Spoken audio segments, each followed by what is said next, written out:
Forget New Year, New You. This season is about slowing down, locking the doors, and cozying up at home with the one you really want to do nothing with. Your dog. After the holiday chaos, those quiet nights with a blanket, a podcast, and your pup feel like the reset you actually need. Ollie helps make those moments easier with fresh protein-packed meals made from real human-grade ingredients, so your dog can enjoy some quality comfort food too. Choose from 5 recipes and get a personalized plan for your dog's needs. Meals arrive perfectly proportioned with a scoop and storage container, so serving is fast and mess-free. And with Ollie's in-app on-demand health screenings, supporting your dog is easy, ensuring more cuddles for many years to come. Visit ollie.com/truecrime and use code TRUECRIME for 60% off your first box. Daniel Furlong was a quiet, unassuming middle-aged man who often had his grandchildren over playing in his trailer. His criminal record was clean. He wasn't hiding. He was out in plain sight. He was a youth sports umpire in town. He had been married for 42 years. But in reality, Daniel was somebody sinister and evil. He was a predator of young children.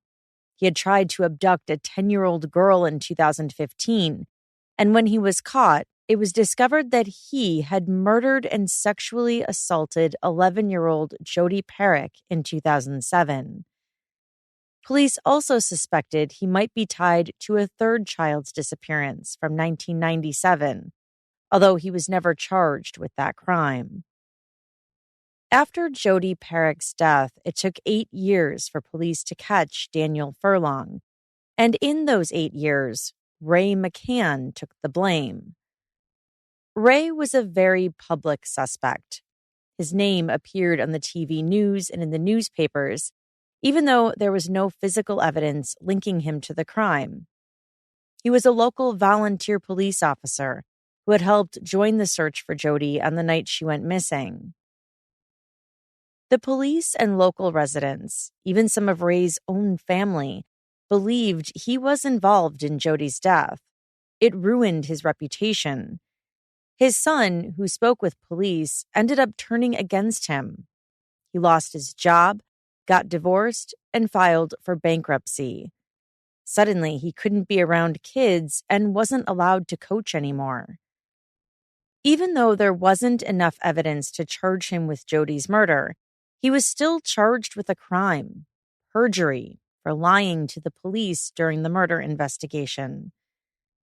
Jodi's death had appeared on the cover of People magazine and in the national media. Ray was a pariah in his hometown. He didn't believe he would get a fair trial, and the stakes were high. If he was convicted of those perjury charges, he could have been sentenced to life in prison. So he took a plea deal and pleaded no contest to one perjury count, while the other 4 perjury charges were dismissed. The perjury charge he pleaded no contest to centered around the Tumble Dam. The Tumble Dam was a ruined dam on the Kalamazoo River near Constantine, where kids often hung out. Ray told police he drove out to the Tumble Dam to search for Jodi the night she went missing. Police said he was lying to them. They also said video evidence showed he never went out there. And that's how Ray was sentenced to 20 months in prison. But he remained locked up, even after Daniel Furlong emerged as Jodi's killer. Daniel confessed to killing her and said he had done it alone.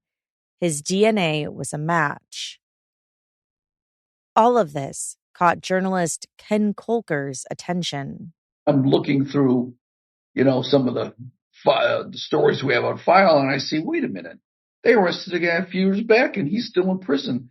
How can this guy still be in prison if Daniel Furlong did this and this other guy didn't? It made no sense that Ray McCann would be in prison after they arrested the real killer. So that's what got me interested in working on the story. That's when I started working on it. The Ray McCann story is definitely one of the most memorable because, for one thing, it's the one that there's certain stories that piss you off, cases that do that piss you off, and this was one of them. This is like this guy should not have been in prison. And especially after Furlong was arrested, why is he still in prison? So it definitely got under my skin. In today's episode, we'll conclude this 3-part series and let you know how it all ends. This is Jillian in partnership with Law and Crime. You are listening to Court Junkie, episode 285, part 3.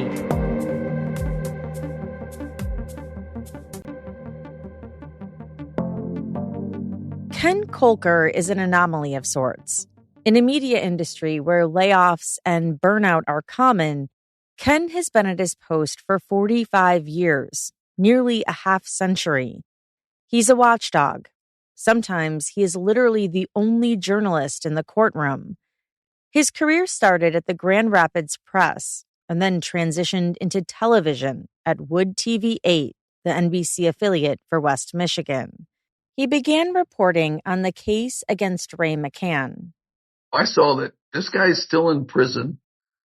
You know, clearly he had nothing to do with this. Even Furlong said he worked alone. There's no connection between Ray McCann and Daniel Furlong. So, you know, I'm like, why is it that Ray McCann's still in prison? He trusted the system. I mean, because he was part of that system. And, you know, so he never got an attorney. Ken's investigation, called Making of a Monster, aired in 2016. His story raised questions about the tactics investigators had used and their laser focus on Ray. I FOIA'd all the interrogation, the taped interviews with Ray McCann, and I'm like, oh my, this guy denied it like 86 times. They told him lie after lie after lie, tried to set a trap for him to see if he would, you know, step into it. You know, they lied. They lied more than he did. And I don't think he ever lied. I just think he got confused. They just went after him over and over and kept calling him back in and kept, you know, feeding him lies like, you know, we have scientific evidence that you touched her body. And we have evidence that you were within 7 meters of her body before her body was found. Her mom found her body. And none of that was true. And so he's trying to come up with some like, well, maybe my DNA's on Jody because maybe I hugged her mom, you know, at the scene when the body was found and it transferred. And Jody's mom was like, we never hugged. So that was one of the lies he was charged with. Clearly, the cops thought Ray McCann did it.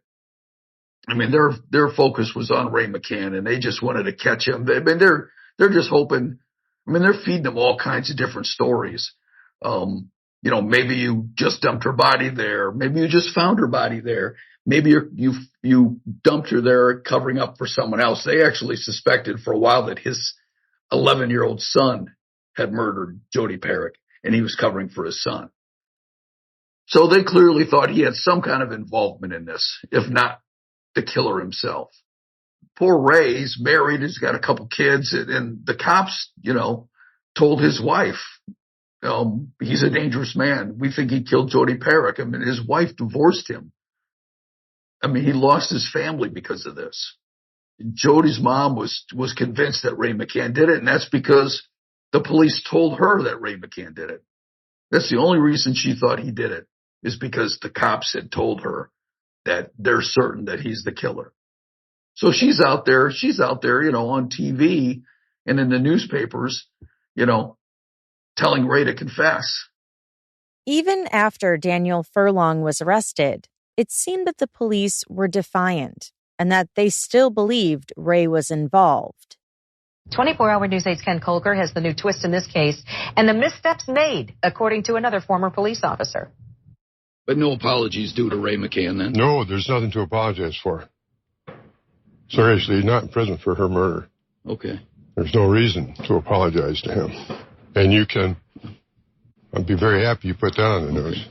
It was Jim Bedell who came out of retirement in 2009 to solve the murder of 11-year-old Jody Perrick, whose body was found in a Constantine cemetery. He retired in 2014 after Raymond McCann, a reserve police officer, was charged with perjury. He is serving a 20-month prison sentence. Bedell acknowledged that McCann, who had no criminal record, was the focus of the investigation. Do you believe he's involved somehow? I believe he knows something about that case that he wouldn't reveal to us for an unknown reason. If he wasn't involved, why not give it to us? Meanwhile, Ray continued to serve out the rest of his sentence. He finally walked out of prison in December 2015. He was thinner, scarred. The first thing he wanted was some real food, so they stopped at McDonald's.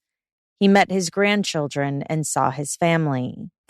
Ray McCann was what they call a free man now, only he wasn't free.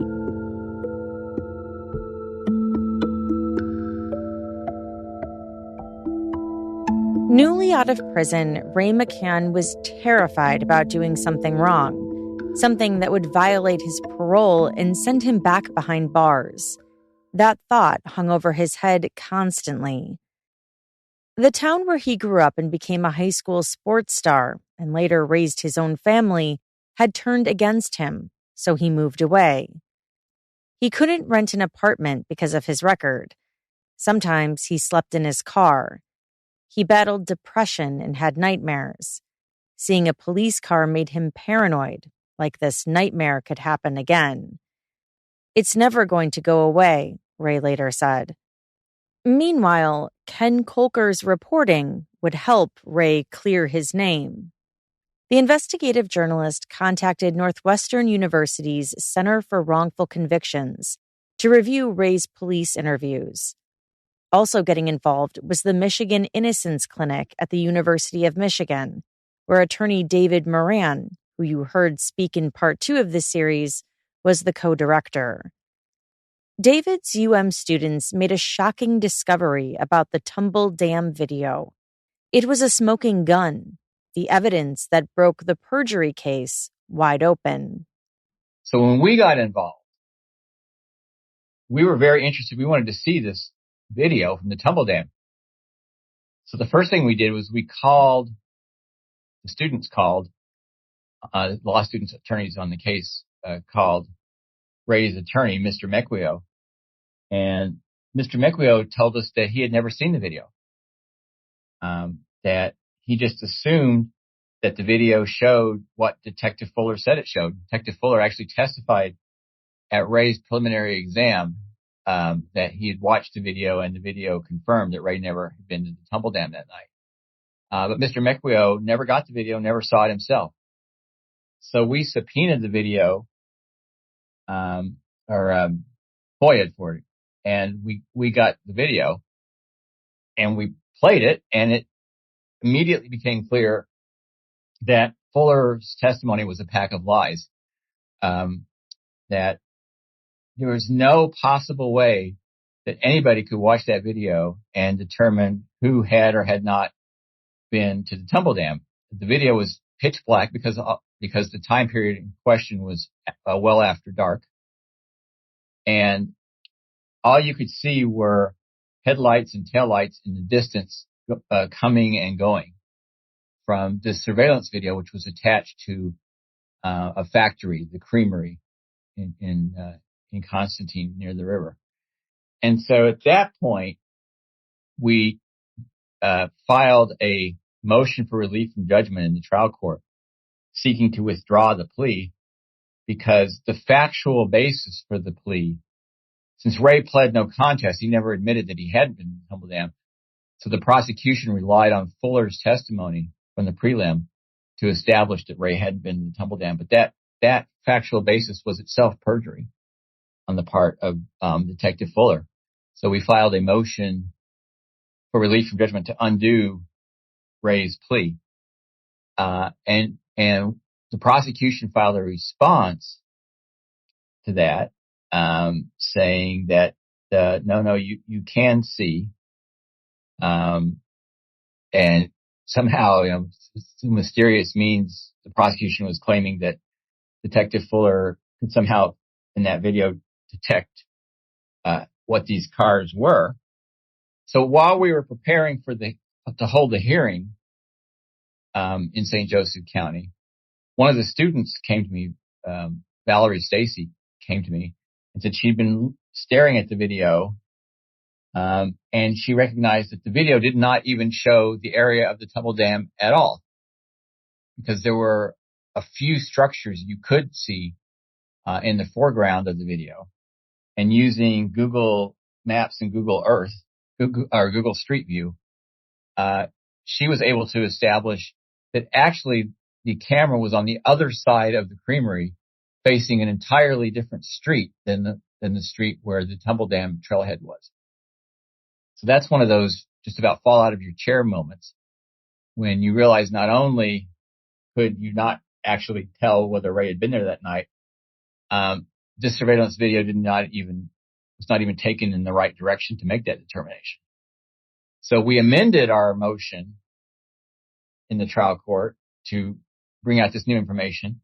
And this got another response from Prosecutor McDonough, and to which he attached another affidavit, this one from Fuller, in which Fuller claimed that it actually did face the right direction. And you could tell that because if you just looked at the part of the video that was taken during daylight, you could see that. So that was a surprise to us. We didn't realize that any of the video was in daylight.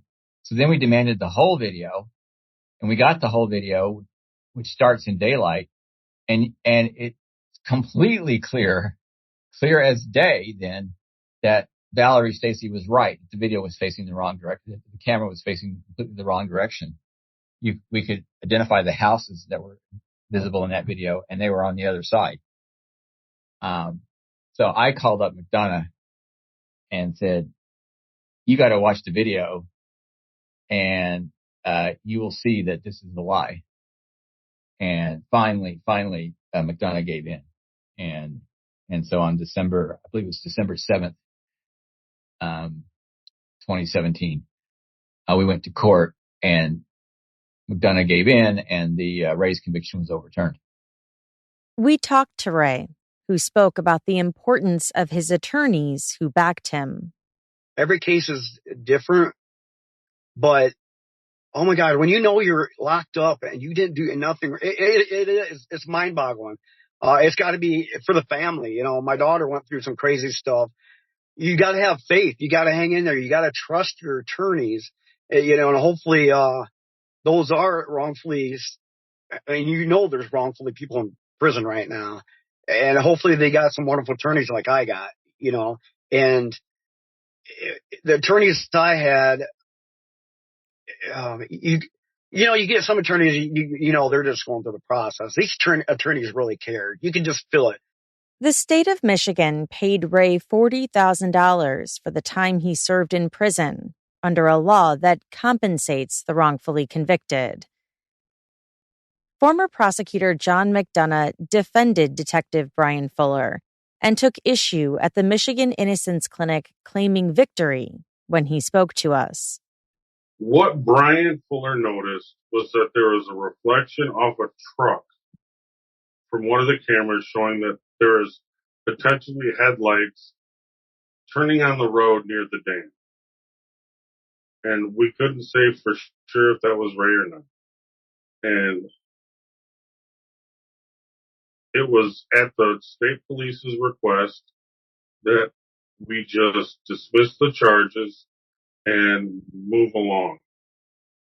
You know, we had already gotten the guy who did it, and, you know, we were trying to do Ray a favor. We weren't saying that he didn't lie. We weren't saying anything like that. And if the Innocence Project is trying to take responsibility for doing something good, they're full of shit. And you can quote me on that. We decided to just give Ray the benefit of the doubt and move on. And they turned it into something that, you know, we wrongfully prosecuted him and all this other stuff.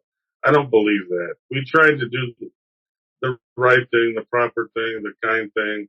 And, they tried to make a mockery out of how kind we were. With the Innocence Project, with what, I don't know, we did them a favor. The court would have ruled in our favor, but we chose to do the right thing because we couldn't definitively say after Brian looked at all the videos that Ray definitely wasn't on the video. And more than likely he wasn't. And he lied. I mean, Ray got to choose what he pled to, what count he pled to, what thing he lied about. He chose that. And he pled guilty to it. The fact that it even got to a civil hearing is disgusting in my mind. Do you have any regrets about the perjury charges you pursued against Ray or not? No, my assistant prosecutor, Aaron Harrington, did a phenomenal job going through everything. And he did lie. I mean, that's the bottom line. He lied. And he wasn't ever charged with murder, but he lied. And because he pled to one specific count, and Brian Fuller is the only one who noticed, not Ray, not his attorneys, not us, that there was a little glimmer of reflection off of a truck in the parking lot where the camera was, that there could have been something there.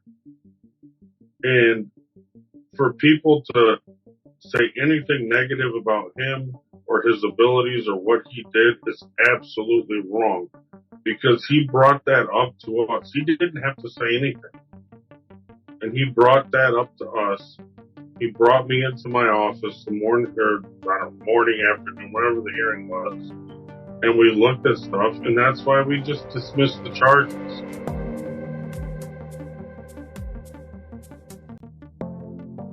In 2023, Ray McCann once again came face to face with Detective Brian Fuller, the lead investigator for the Michigan State Police. This time, however, it was on his terms in civil court. Ray filed a federal lawsuit in 2019, suing multiple officials and law enforcement agencies. The only defendant allowed to proceed to trial was Detective Fuller. The trial began on Ray's 56th birthday in September 2023 in Kalamazoo, Michigan. For a long time, I knew the day was coming that I'd be back in court. And in my mind, it scared me. And I kept, hopefully they put it off for a little bit longer. I was afraid to walk into that courtroom. I think one reason I didn't want to see, Brian Fuller again. But I knew the day had to come. And now, when it came, actually, it was on the day of my birthday. It was, first thing in court, I'm going, wow, it's like, what a birthday gift, After all that time, it was, believe me, it was nerve wracking. I mean, I'm in and out of court during when it happened. But it was my time, to get justice. I waited for a long time. What they did to me was wrong. So it was nervous, but yeah, it was my time to, tell my story, my part of it, so it was a big relief too. Detective Brian Fuller, I never wanted to see that man again. And that was really hard to see him walk into that courtroom. To see him up on stand admitting basically what he did to me. And that was the hardest thing, trying to comprehend why did you do this to me? I still have a struggle with that. I still don't understand it. With Ray, when he spoke with us, was his attorney, Rachel Brady, civil rights attorney at Lovey and Lovey. We worked on this case for 4 years before it went to trial. There are tricky spots, as most wrongful conviction cases have. But we always believed in this case, and we believed in Ray, and we believed in doing what it would take to rectify the injustice that he experienced. And so when we went to trial, we went in optimistic that the jury would see the injustice and they would see the misconduct and hopefully try to make it right. Brian Fuller tried his very best to convince the jury that this was just a misunderstanding. He was really trying to solve the case and he got it wrong. And, oops, that's the cost of doing business. Since this was a civil trial, to win, all Ray needed to do was to prove his case by a preponderance of evidence, a far lower threshold than a criminal trial. While on the stand, Ray described how he was living modestly after his exoneration and trying to rebuild his life. He worked maintenance and cooked camp grub at a YMCA camp in northern Michigan. He founded a place where he could escape into nature. He said he liked hearing kids' laughter. It made him happy, at least for a moment. He acknowledged he still dealt with depression. He had taken years to connect with his son again, who had turned against him during the investigation. In the movies, somebody is wrongfully convicted and then exonerated, and then life is all roses and rainbows after that. The reality is often different and never more starkly than in Ray's case. On the stand, Ray's attorney asked him a series of questions. Did he have anything to do with Jody's death? Did he put her body in the cemetery? Did Ray find her body before the rest of the search party did? Did he lie under oath during his investigative subpoena? No, no, no, and no. Ray denied it all emphatically. Ray, why did you bring this lawsuit? Ray's attorney asked him. I want some justice, Ray said. I want some closure to this. Ken Kolker was the only journalist covering Ray's civil trial as the clash between Ray and Detective Fuller went on in the Kalamazoo courtroom. Ken told us what he observed about Ray's testimony. He was tearful, at times, clearly frustrated. Just talk about everything he had lost. It was kind of hard to watch, actually. We asked Ken what the most compelling testimony at trial was. Oh, Ray's testimony, what it put him through and, how he lost his family and, was no longer welcome in his own town, what it put him through. And then the opposite with Brian Fuller, who was seemed almost cavalier. Detective Brian Fuller got on the stand one day after Ray. He was almost the same age as Ray, 54. Detective Fuller had worked for the Michigan State Police for more than 29 years. Before that, he was a military police officer in the United States Army. He had never been disciplined for misconduct. Jody Perrick's case had been his first and only cold case he had ever worked on. And despite his long career in law enforcement, he admitted he had never written a probable cause affidavit for an arrest before. In 2016, he had been promoted to detective sergeant at the Michigan State Police Wayland Post. He acknowledged he learned hard lessons from the Jody Perrick case that helped him later on in his career. At Ray's civil trial, the testimony of Detective Fuller was quite revealing. The jury got a glimpse into his thinking as he tried to solve Jody's murder that at one point seemed unsolvable. The jurors learned how Ray dominated Detective Fuller's investigation. Detective Fuller was represented by the Michigan Attorney General's office. At times, the testimony got tense. Ray's attorney was quick to point out that Detective Fuller was a prolific writer. He had documented hundreds and hundreds of pages of police reports and wrote one report nearly 20 pages long on just Ray's lies. That's how deep Detective Fuller's tunnel vision was, Ray's attorney said. Detective Fuller was so convinced Ray was the killer, he was chasing an innocent man and ignored Ray's alibi and the lack of physical evidence. Even in 2023, Detective Fuller seemed to still cling to the idea that Ray might be involved in Jody's death.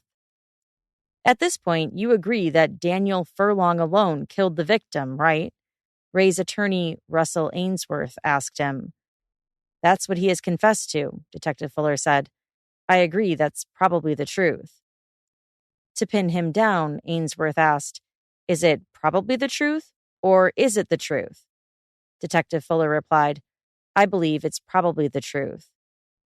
Ainsworth said, all right, sir, so you believe that Daniel Furlong killed Jodi Perrick, right? Absolutely, Detective Fuller said.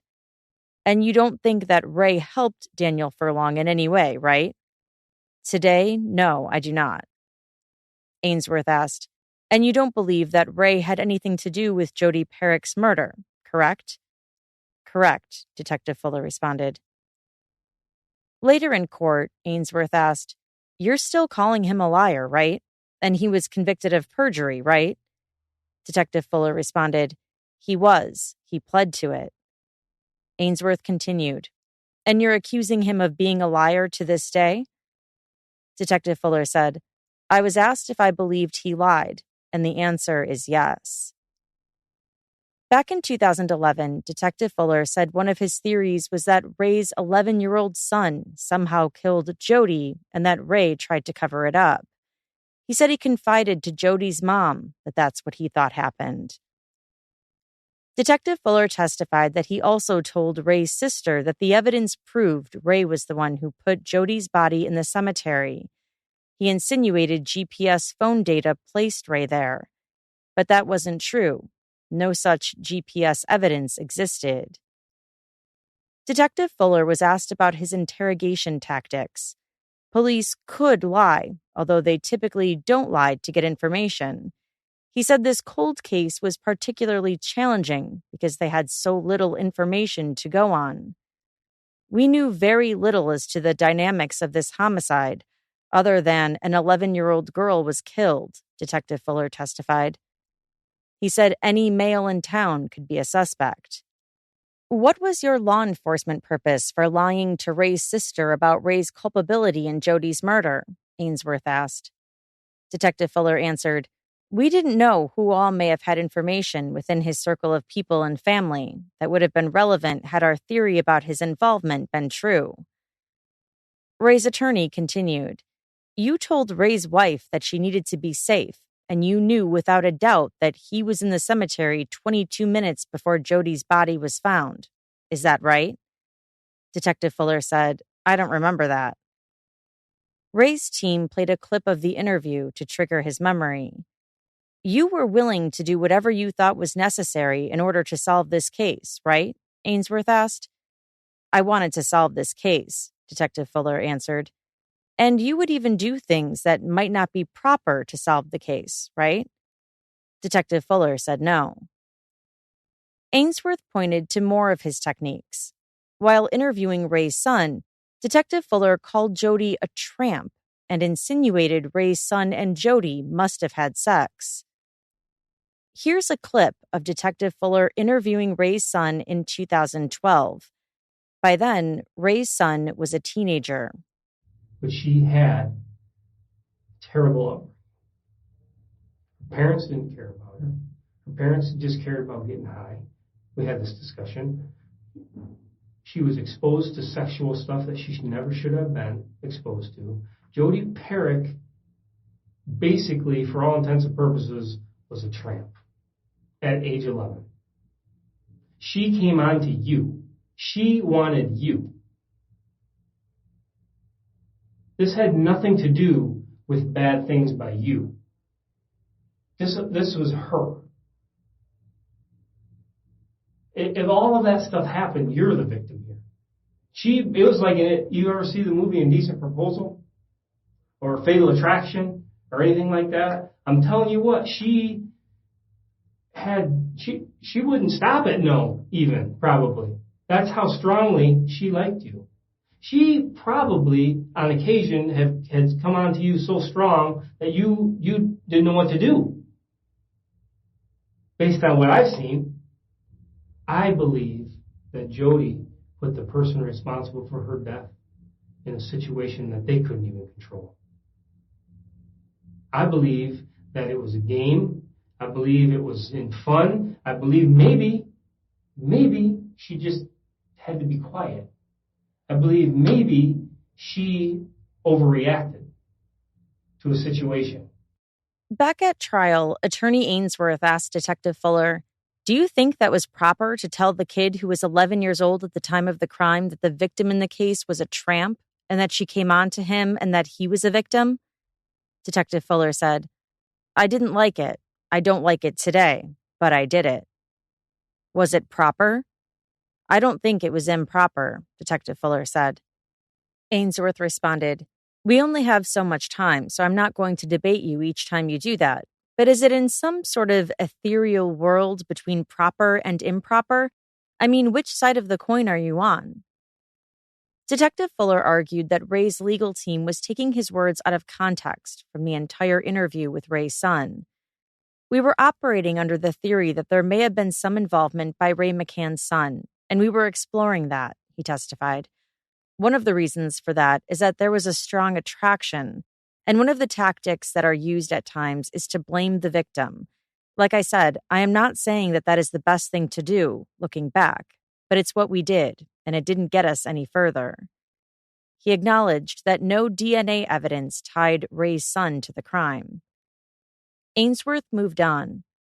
Under pressure to explain how Jody's DNA could have gotten on him, Ray had said maybe it came from hugging Jody's mom in the cemetery that night. But Ray was trying to rationalize a lie. Detective Fuller was lying to Ray because police had no DNA evidence against him tying him to Jody. The original 2007 police report did not mention either Ray's or Jody's mom's statements about any hug. So in 2011, 4 years later, it was the first time police had asked Jody's mom about it. Jody's mom said she couldn't remember Ray hugging her and all the chaos and trauma. Ainsworth asked Detective Fuller, "So you credited Joe's statement over Ray's, right?" I reported that that's what he said and that she said something different," Detective Fuller answered. Ainsworth continued, "You said that Ray was lying about it, and part of your proof was that Joe said it didn't happen, right?" "Correct," Detective Fuller replied. Ainsworth argued that Jody's mom had been so traumatized in the cemetery, she lost touch with reality. She didn't know where she was or who was there with her, not even her husband. She almost threw up. How could she remember if Ray hugged her? Ray's attorney then asked a seemingly rhetorical question. "Do you think that would be a good thing to tell the prosecutor, that their witness in a criminal perjury case that would lead to, potentially life sentence in prison, was somebody who didn't even know that her husband was present at the scene of where the hug occurred?" "It didn't happen," was all Detective Fuller said. In that probable cause affidavit, where police outlined why Ray should be charged with perjury, Detective Fuller did not write perhaps the single most important fact in the entire case, that DNA evidence excluded Ray and his son in Jody's murder. Detective Fuller also neglected to include in the probable cause affidavit that Ray had an alibi. He spent the afternoon and evening with his children and wife. Ainsworth accused Detective Fuller of a long list of missteps in his police investigation. He pointed out that Detective Fuller wrote his police reports with loaded language. He wrote that Ray's son and stepson denied going to the dollar store when they were interviewed in 2011. Ainsworth argued that in reality, he should have written that the boys couldn't remember what happened 4 years ago. Ainsworth said that Detective Fuller also ignored the proof from the UPC code given by the Dollar General corporate store, which proved that someone from Constantine had purchased 2 laser guns that day. He argued that even though there was no physical evidence against Ray, Detective Fuller seemed obsessed with little trivial facts that he thought were suspicious. For instance, Ray mixed up the Dollar General store and called it General Dollar instead. That got mentioned in Detective Fuller's report. Hadn't Ray lived in Constantine his whole life? How could he mix that up? Detective Fuller wondered as he cast doubt on whether Ray had really visited the place like he said he did. And Ray had built a fire in his fireplace on November 7th. Detective Fuller wrote that it was an unseasonably warm day, but in reality, the high temperature was 45 degrees. A fire in the fireplace in the heat of the day seems out of order. One could speculate that this was Ray's excuse for not being in his children's company at a critical time relating to this case, Detective Fuller wrote. Detective Fuller also did not record his interview with Constantine police officer Marcus Donker, whose interview was key in Ray's perjury charge over the Tumble Dam. It's fair to say that people's recollection of things or memory fades over time. Certainly, I don't remember everything that happened that long ago, Detective Fuller testified. But Ray's legal team argued that Detective Fuller always believed everyone else, like Jody's mom or Officer Donker, over Ray. Ainsworth asked him, "Can you name a single statement from Ray McCann that contradicted somebody else's, where you credited Ray's account over theirs?" "Not off the top of my head, no," Detective Fuller responded. That surveillance video from a creamery near the Tumble Dam was another contested point at Ray's civil trial. Detective Fuller admitted on the stand, there is a distance where if he got behind the intersection, you wouldn't be able to see him park there, yes. It would be outside the scope of the camera. He said he didn't ask for anyone on the police force to help him analyze the grainy nighttime footage either. From what I could view by watching it, no, I didn't ask anybody. I could see it with my own eyes, he testified. But Detective Fuller was adamant he hadn't lied about the video's contents to Prosecutor McDonough's office, as the prosecutor then charged Ray with perjury. "You're asking me if I lied about the video of the Tumble Dam path and Ray being in it to the prosecutor?" Detective Fuller asked. "Absolutely not. That's absurd." The video became an exhibit at Ray's civil trial. "Were you investigating a murder, or were you investigating Mr. McCann?" Ainsworth asked. Detective Fuller said, "The two coincided from time to time." "But sometimes you were just investigating Mr. McCann?" "Yes," Detective Fuller replied. Detective Fuller also admitted on the stand that his boss, a sergeant, had encouraged him to be objective and focus on angles other than Ray McCann. The other two detectives working the cold case were skeptical that Ray was the killer. "Both Detective Moore and Detective Carlisle told you, I don't think Ray McCann had anything to do with this crime, right?" Ainsworth asked. "We had conversations about that over the course of our investigation that would ebb and flow," Detective Fuller replied. "There would be times where they would think that he would be involved or was potentially involved. There were conversations where they thought that he wasn't, or based on an interview that he did pretty good." "Sir, you yourself independently realized that you were experiencing tunnel vision with regard to Ray McCann, right?" Detective Fuller said he was focused on solving this case. He then said, "It was recognized as tunnel vision by my supervisor, who brought it to my attention. I believe that all of the inconsistencies regarding his statements meant something." Ainsworth said, "One of the problems with tunnel vision is that you focus on the wrong person and you let the guilty person go free, right?"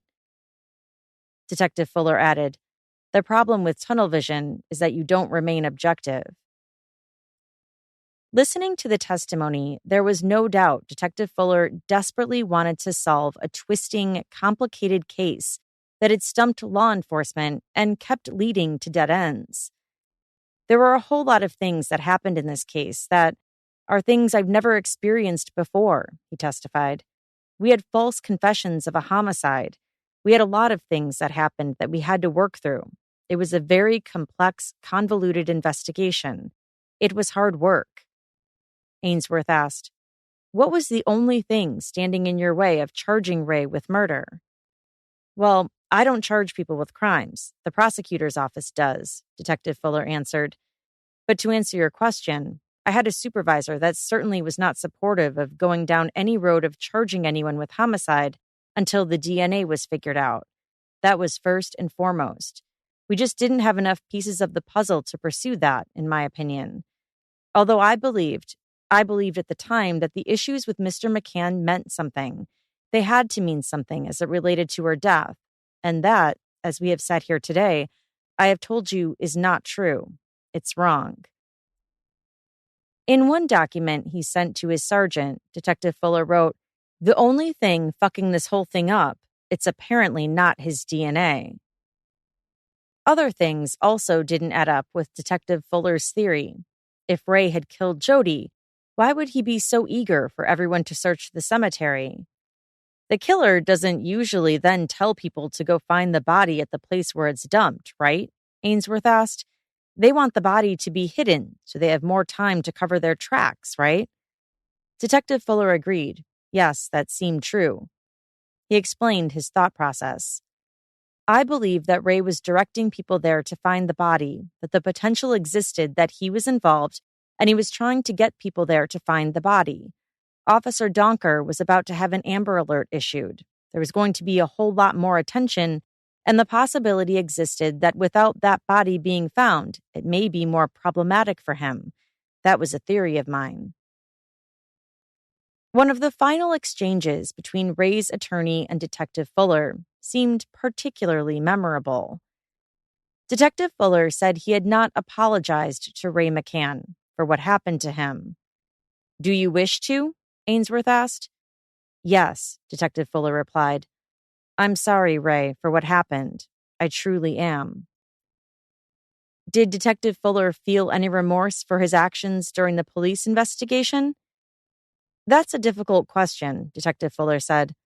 I believe that I was acting in the best interests of this homicide investigation, and I believe that I was doing my due diligence to try to get to the bottom of that. If I would have known, can I finish, please? If I would have known what we learned in 2014 or 15 or whenever we identified Mr. Furlong as the murderer, and that he had no connection whatsoever to Mr. McCann, that would have been a way better outcome.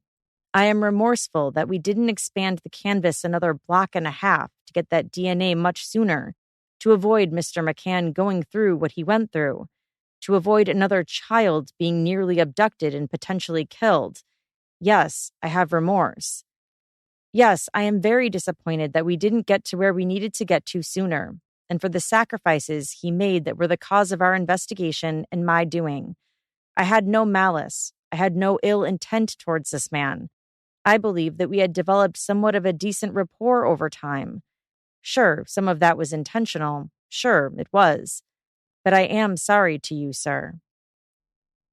When asked if he had to do it all over again, but not knowing that Daniel Furlong was the murderer, would he have done everything the same way? Detective Fuller said, Absolutely not. This profession isn't super easy. This is a whole lot of information. This was the largest case I have ever worked on. This was an enormous amount of data to try to retain. There was, like I said, the situation changed from being on a high one day thinking we're on the right track to then falling flat. Over the course of these investigations, you definitely learn things. You definitely can look back and reflect on how you can improve for the next time. And I assure you, that has happened. I know he apologized in court. Hopefully he was sincere, but he had 16 years to apologize and he didn't. So I still think he did it because it was a court thing. Because he had 16 years. He could have found me. I think he was hoping maybe I knew something, and hoping that if I did know something, I would come forward with it, a scare tactic or something. And the end results had, finally we ended up in court. But it's still mind boggling. It really is today. Even today it's still, I don't understand his thought pattern. It just seems so unreal. In addition to Ray and Detective Fuller, there were others who testified too. There were a number of other witnesses who kind of helped us tell the story. And Ray's testimony was powerful. I don't know if that comes across in the transcript, but he spoke candidly, and it was raw and kind of heart-wrenching to listen to, and you could see it on the jury's faces that it was hard to listen to Ray's story. But it was the other people, the other witnesses as well, who helped tell the story of the misconduct. And I think, from the DNA analyst who talked about the DNA that was found on the victim's body, fully exculpating Ray, to, the other members of the cold case team. And as you mentioned earlier, they all said, we thought Brian Fuller was unfairly fixated on Ray. We had eliminated Ray as a suspect to, Fuller's own supervisor saying, I told him he had television. I told him to leave Ray alone, and he just didn't. And I think that it was a combination of all of that testimony that really helped tell the story. In their closing arguments, Detective Fuller's attorney told the jury, in hindsight, when you know the answers, it's easy to be a Monday morning quarterback. Back in 2012, when the investigative subpoena occurred, they didn't have all of the answers. They didn't know who the killer was at the time. And that is what is on all of these detectives' minds. Ray's attorneys asked the jury for not a penny less than $12 million. Not only did the jury side with Ray, they awarded him $14.5 million. When the attorneys asked for $12 million, and 4 hours later they come up with $14.5 million, clearly the jury wanted to send a message. Ray's supporters, like David Moran, could not have been happier for him. But those who supported Detective Brian Fuller and the Michigan State Police cold case team were furious. Brian is one of the most professional, most incredible investigators I've ever worked with. They're fine detectives, and we were extremely lucky to have them. And the outcome of the civil trial was ridiculous in my idea. I just thought it was absolutely disgusting that he got $14 million or whatever he got for all the hard work the police did. The Michigan State Police declined to comment for this series.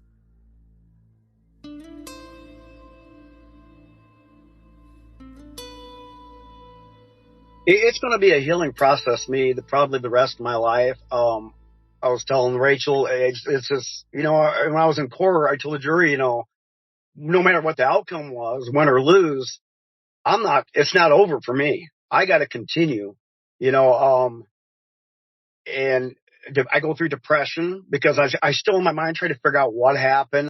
Ray told us he still has horrible dreams at night. A lot of it's, it varies. Most of it's being interrogated constantly in my dreams, and it seems like it just never stops. Sometimes I have dreams like I'm wearing my police uniform. I'm walking into the station, and everybody's looking like, "What are you doing in your police uniform?" It's weird things like that. But a lot of it's just being interrogated by Brian Fuller in my dreams. He's literally in your dreams. Yeah, it's. Oh my God. That's one thing that's why I prayed that I'd never see this man again. But obviously going to Keur, I knew I was going to. And I think that was my biggest fear, just to see that face to face with him again after what he did to me. Put me through your mind. What was it like when you heard what the jury was going to award you for damages? What was going through your mind when they said the number? Honestly, at first, I didn't comprehend it. I actually, when we got out of that room and into another room, I had to ask, because I guess it was just overwhelming that I guess, and the amount at the time, it just didn't mean anything. It didn't, I remember putting my head on my attorney's shoulder, and it was just, oh my God, it was such a relief. I knew I won. I just couldn't comprehend it right. Ray has since repaired his relationship with his son, who Ray said suffered emotionally from all that happened. And he now has 4 grandkids. Ray, who always loved sports and remembers his glory athletic days playing for Constantine, finds delight in going to his grandkids' games. His granddaughter starts cheerleading next year. He will be there for that, too. He also has new love in his life, his new wife, Chrissy. Me and Chrissy, she was a hairdresser, 20-some years, big clientele, and I worked at a camp, a YMCA camp, and the guy that ran the camp, his wife, me and her started working together in the kitchen. And because, I'm by myself, and she goes, well, I got a friend maybe you can introduce you to. For their first date, they went to a Jelly Roll concert. I really didn't know much about Jelly Roll, but it was an awesome concert, and he got some good songs, and now I sing some of his music now too. But yeah, Jelly Roll concert, and then we ended up getting an English bulldog, big old fat bulldog, and we call him Jelly Roll now. One of Ray's all-time favorite musicians was always Elvis Presley. So when Ray and Chrissy got married, they surprised everyone at their wedding reception. Ray wore his Elvis jumpsuit, his hair dyed jet black, and his Elvis glasses. I come out there in that jumpsuit and everybody was screaming, it was cool. It was so exciting for me to do that. And, I sung, different songs, and I Can't Help Falling in Love with You. I brought her out, sat her in a chair, and just sang to her. And, it was a beautiful wedding. It was just awesome. After winning his multi-million-dollar court case, Ray reflected on how his life has changed.